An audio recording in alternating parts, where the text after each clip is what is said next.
gentlemen, welcome once again to the Slow Burn Pro Wrestling Podcast, where all professional wrestling storylines live. As always, I am your host, Matt Brandon, bringing you all professional wrestling's news, notes, innuendos, and anything else that you guys can come up with. I am here for it. And ladies and gents, and I use the term gents as loosely as possible when talking to the 9 of my fans, we got a lot to talk about today. All right. Last night, I'm going to be honest, that was a lot. And I loved it. Matter of fact, at one point in time, I may have fell asleep, had to wake up, rewind a little bit, get a second wind, and finish out. That's how last night happened. Same thing might happen tonight. Although, not as much. Probably a much later night, though. All right. Thanks a lot, WrestleMania being in Vegas. All right. Speaking of which, Happy Mania Eve, everybody. Tomorrow, it's almost here. But last night, we had a hell of a lot to do as well. So here's what we got today, okay?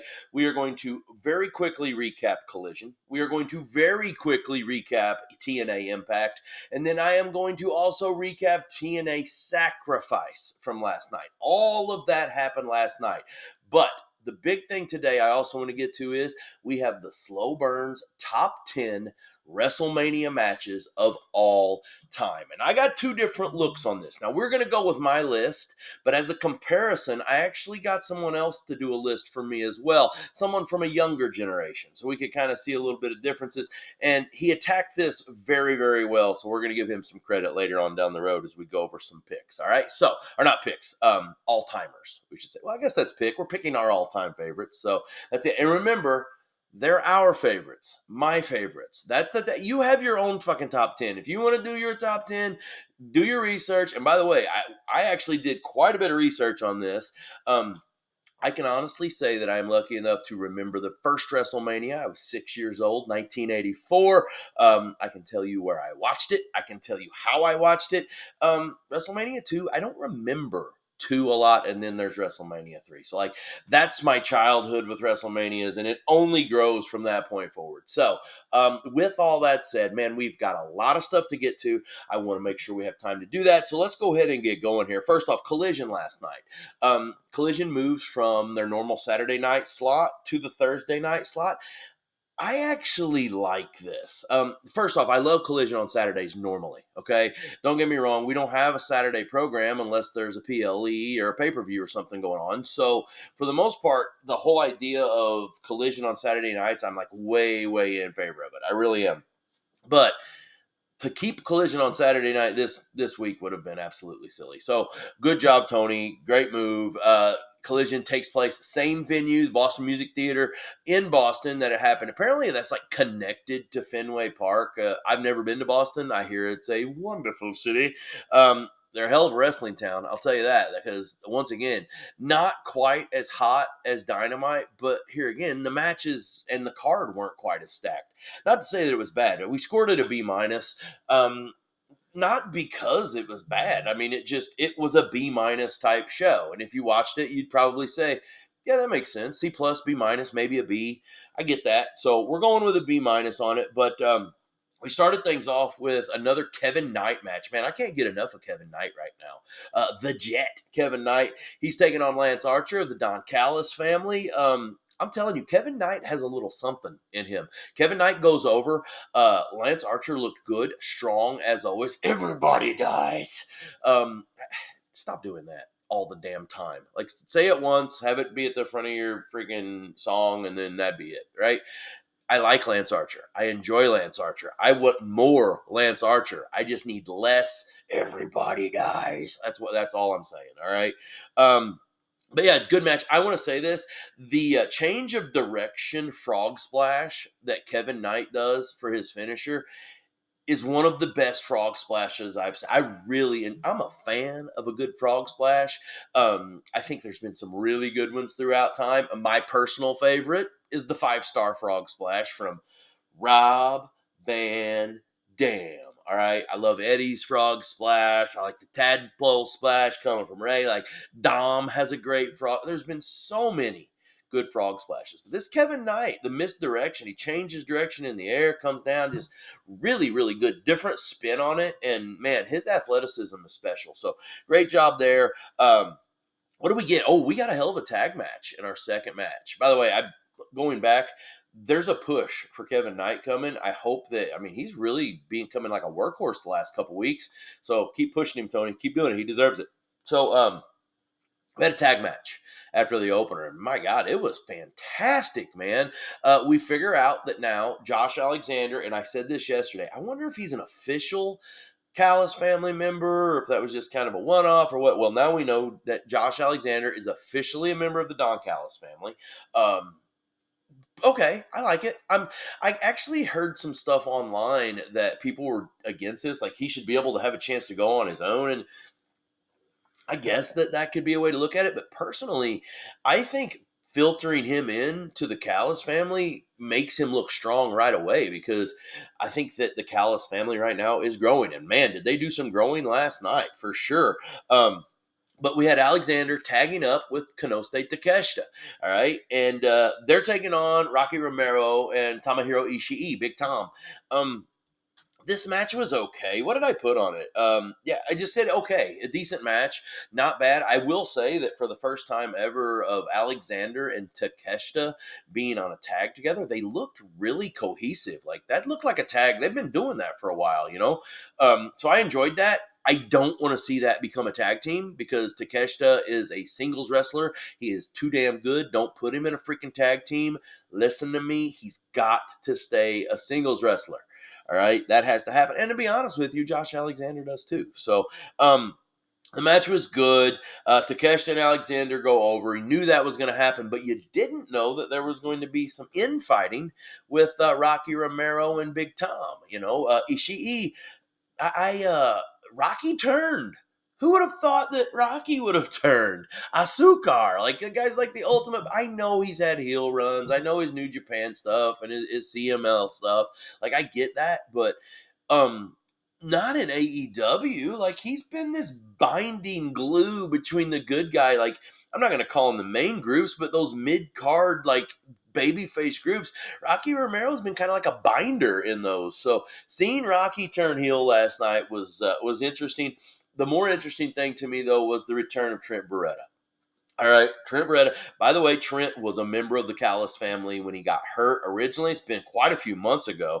I'm a huge Trent Beretta fan. I think Trent Beretta is one of the more underrated performers in all of wrestling. Had a good, decent little run in WWE NXT. Um, He's done great work in AEW with the best friends, Orange Cassidy. I just this heel turn was great when it happened. He got hurt, so it kind of spoiled it a little quick. Uh, I just thought, I don't know, I'm okay with it. Like I'm really okay with Trent Beretta and the Callis family. And if you don't know, Rocky Romero, I should say, and Trent Beretta were fantastic friends. They were a tag team for a long time. Like that heel turn then started to make a little bit more sense as they moved forward. So yeah, I really enjoyed that. Callis family grows, man.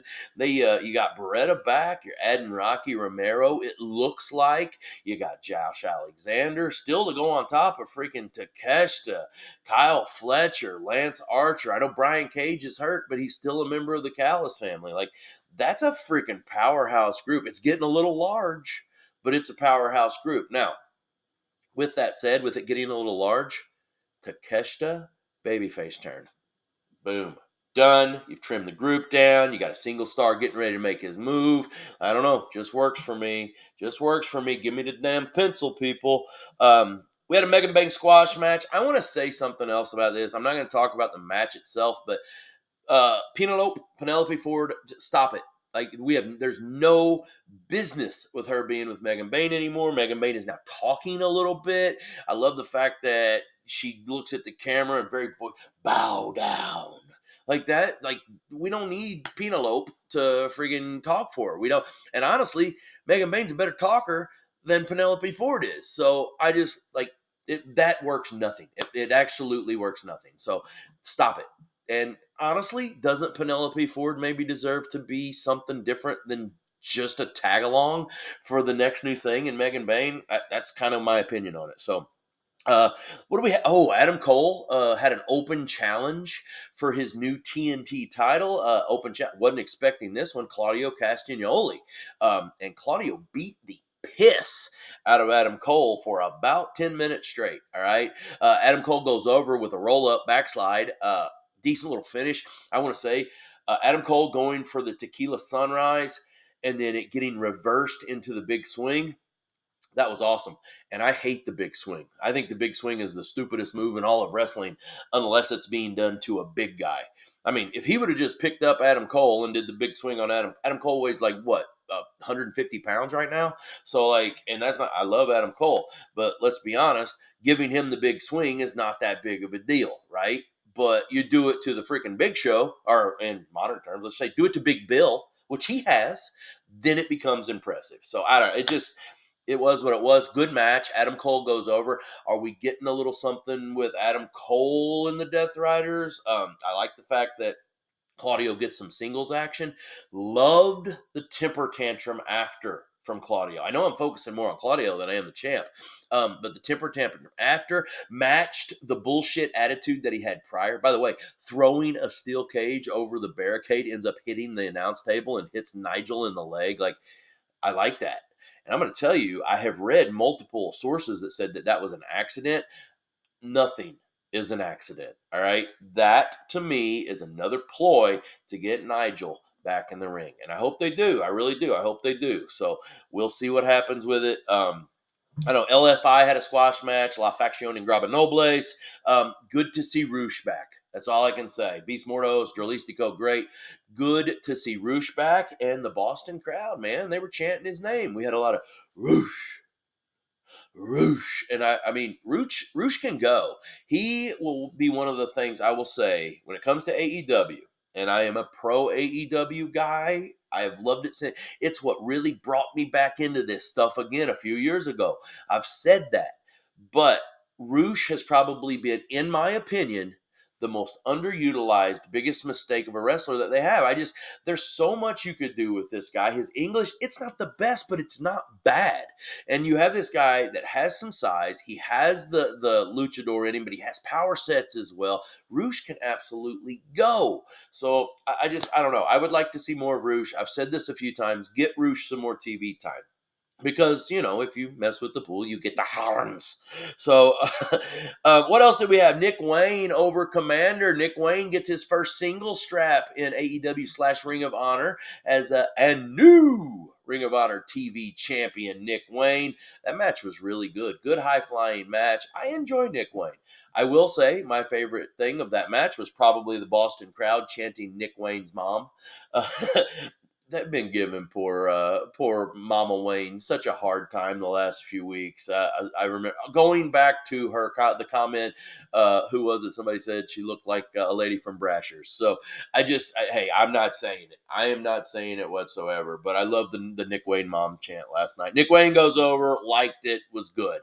Then we had a freaking tag match that kind of surprised me. Mercedes Moné and Harley Cameron, the Wrath, along with Mini Mercedes. They're taking on Chris Statler and Julia Hart. By the way, the whole freaking thing was not good. You just threw a couple people together.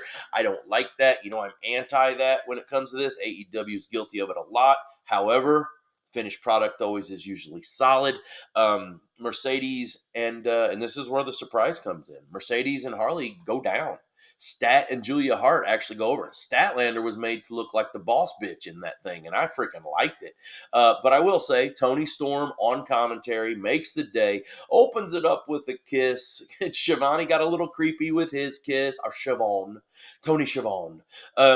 I love the fact that Tony's crushing right now on Chris Statlander. That's really funny. It makes me believe that there's a very good chance that Statlander beats Mercedes in the finals of the Owen Hart tournament at Double or Nothing. I don't think it'll happen, but the chance is growing a little bit more. I don't know, maybe in the next couple of weeks we'll actually see a little bit more on that and kind of see which direction we end up going. But that match just was weird. It was a weird match. It wasn't bad. But it wasn't good. It was weird. Tony on commentary made it.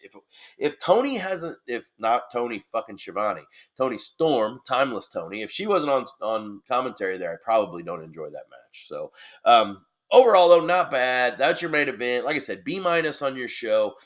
Could have been better, could have been worse, right? Not bad. So that brings us to TNA Impact. TNA Impact was interesting. All right, I scored it a B minus as well. I just wrote that down. I meant to write it down a while ago.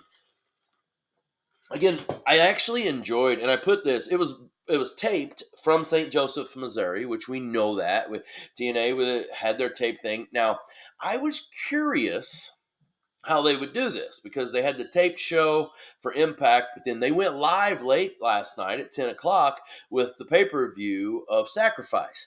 So my question is were we going to double up and see other people like it? I know that it's advertised as taped. I know it's not advertised as live, but still, as wrestling fans, in our heads, you can't fly from St. Joseph, Missouri, where you were just on TV, to Las Vegas in minus hours so you can get back on television again. Like, I was hoping that everybody would be different.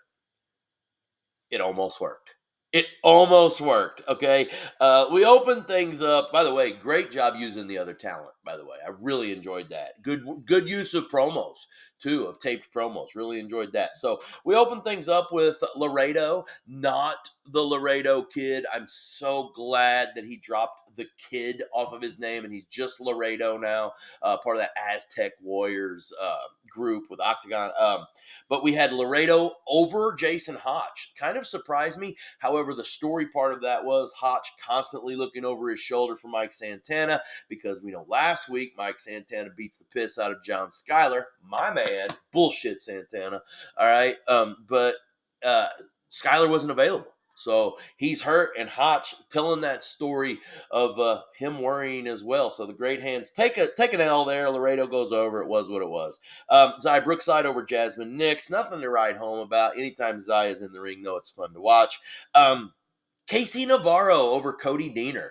I'm a Deaner guy. I love Cody Deaner, man. He's so damn good on the mic. Great job in the ring. And this match was absolutely excellent. I enjoyed the hell out of this match. Casey Navarro goes over. With him going over, he advances to the Ultimate X, which is going to be at Rebellion coming up here in a couple weeks. The big TNA Rebellion coming up. So, and it makes sense. However, they're leading something in with this Cody Deaner story with him losing a job. So that could be good. All right. We'll see what happens. Gigi Dolan and Tatum Paxley, they went over Heather by Elegance and Maggie Lee. Afterwards, all hell breaks loose backstage, and Heather by Elegance basically gives not only Gigi and Tatum a match for the titles, she gives Spitfire another one. She gives the Meta Ladies another one with Jakara and Lash. Like, we set up a huge match, and then she basically just kept saying Ash is going to be so mad at me. I thought that was good storytelling. I thought it was decent. So we had Danny Luna over Jakara Jackson. That one surprised me a little bit. I would have rather have just seen Spitfire go against the Meta Ladies, because I want to see Lash in the ring. That's just me. Personal opinions. And then we had our main event, which was Brian Myers over Leon Slater. And I want to say this. Like, that to me was such a damn good match. It was simple. You had Brian Myers, a traditional wrestler, a freaking worker out of this world, versus a high-flying young guy like Leon Slater. Brian Myers looked so good in this match. He made Leon Slater look so good in this match. And man, anytime Leon Slater's in the ring, it's worth watching. It really is. And every time he steps out, I think he gets better and better and better. So it's going to be interesting to see how they keep building him. But anyway, it was a good match. Myers goes over, which we knew. Now, that's going to take us to TNA Sacrifice. Now, I want to say this.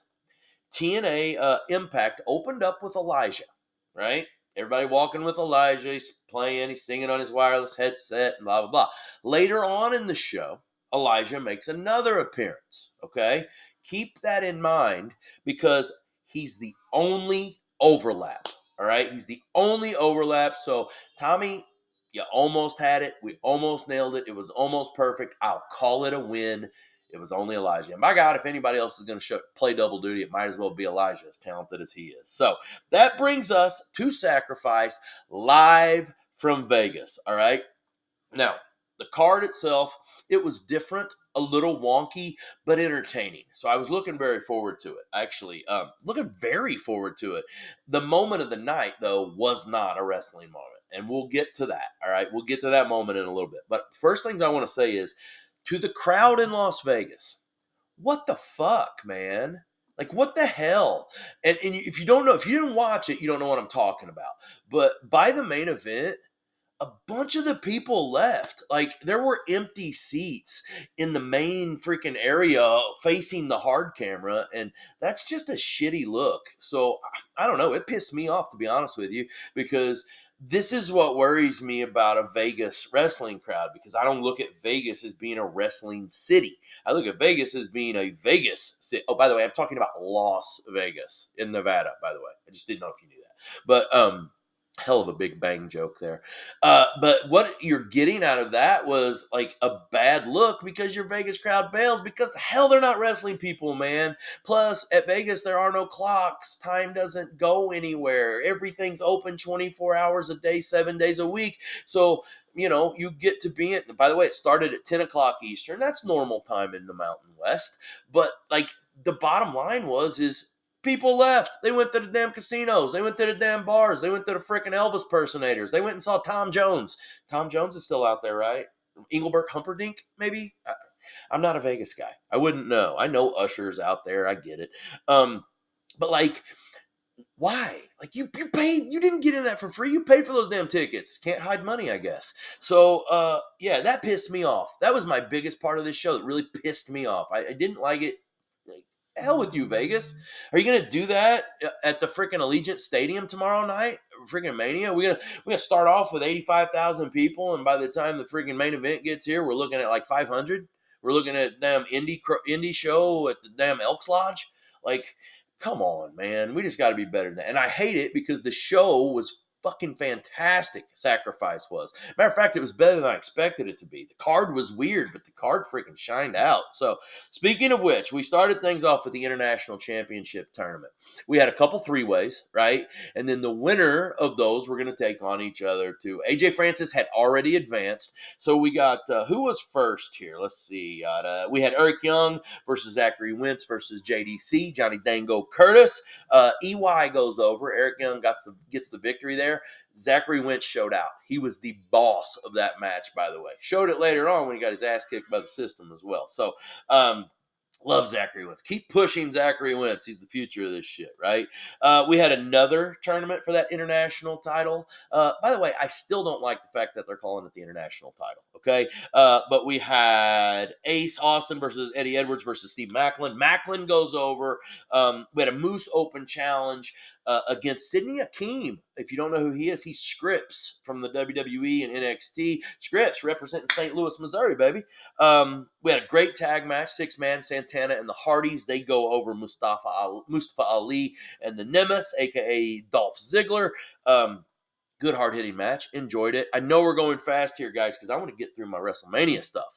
All right. We had Joe Hendry and Masha over Kaz and Tessa Blanchard. We had the Barbed Wire Massacre. Sammy and Mance Warner put on a damn show, a bloody-ass show. Love the lemon juice in the wounds, the salt in the wounds. That was beautiful. And then Elijah came back. I guess he took the time machine to get to Vegas really quick, or he hopped a ride with the Flash, one or the other, but Elijah made it back. Does an open challenge for Rebellion. Not bad. We had Macklin winning the international belt. So new champ. By the way, the belt looked good, representing the Carolina blue color on the strap. Loved it.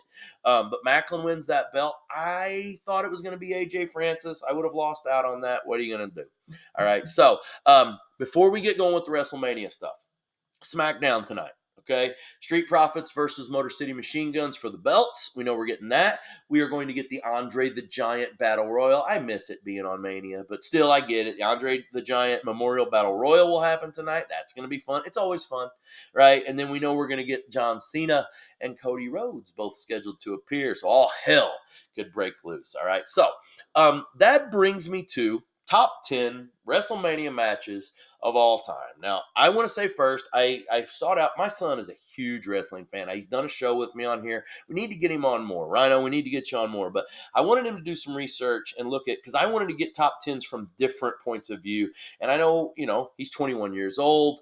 I'm, 28. So obviously, 40 freaking 7 years old. So obviously there's an age gap there, and I wanted to see his list. So this was his top 10 list. All right, I'll start at 10.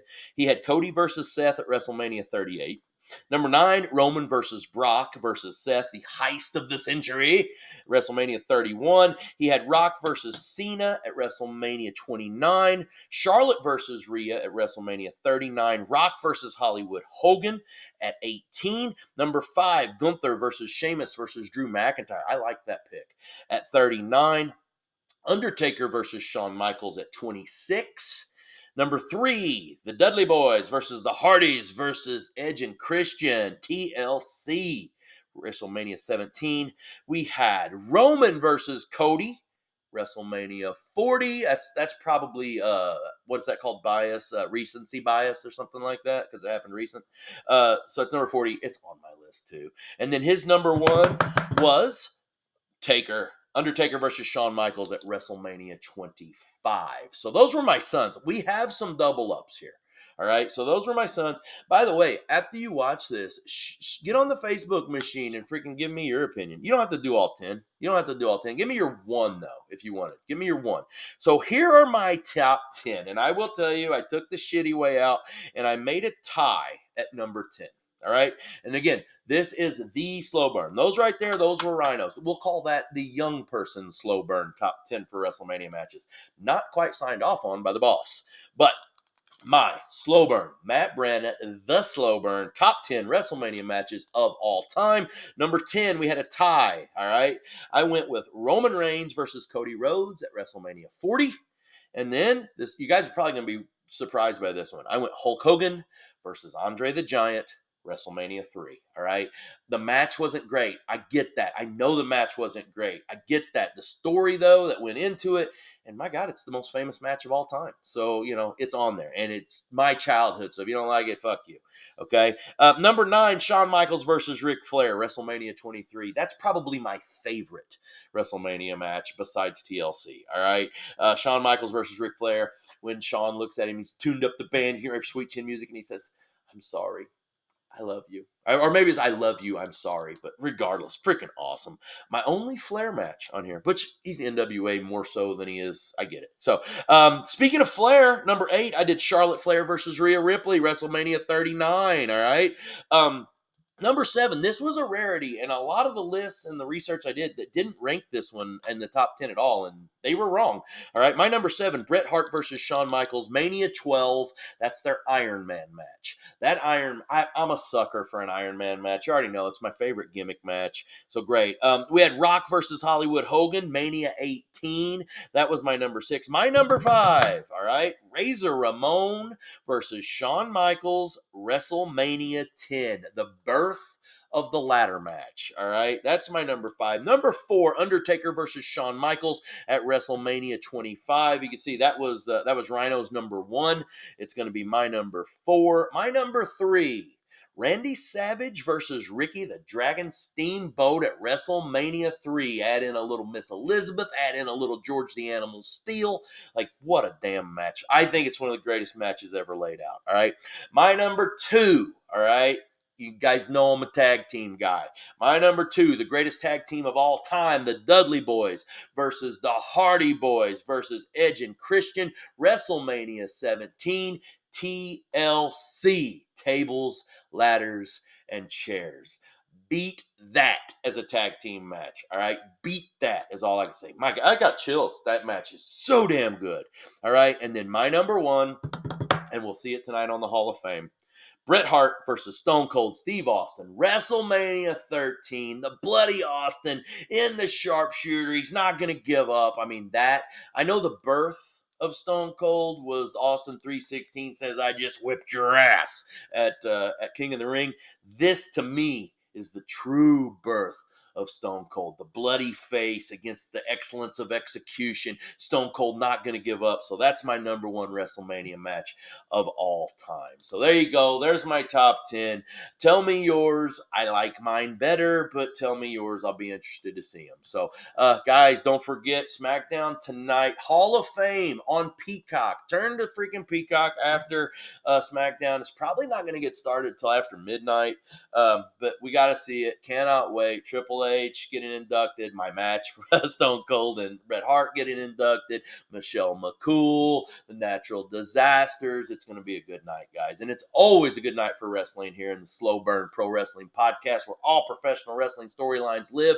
Tomorrow on our Saturday short, we will recap SmackDown, and we are going to do WrestleMania predictions. All right, so stay tuned to the Slow Burn Pro Wrestling Podcast. Thanks, guys.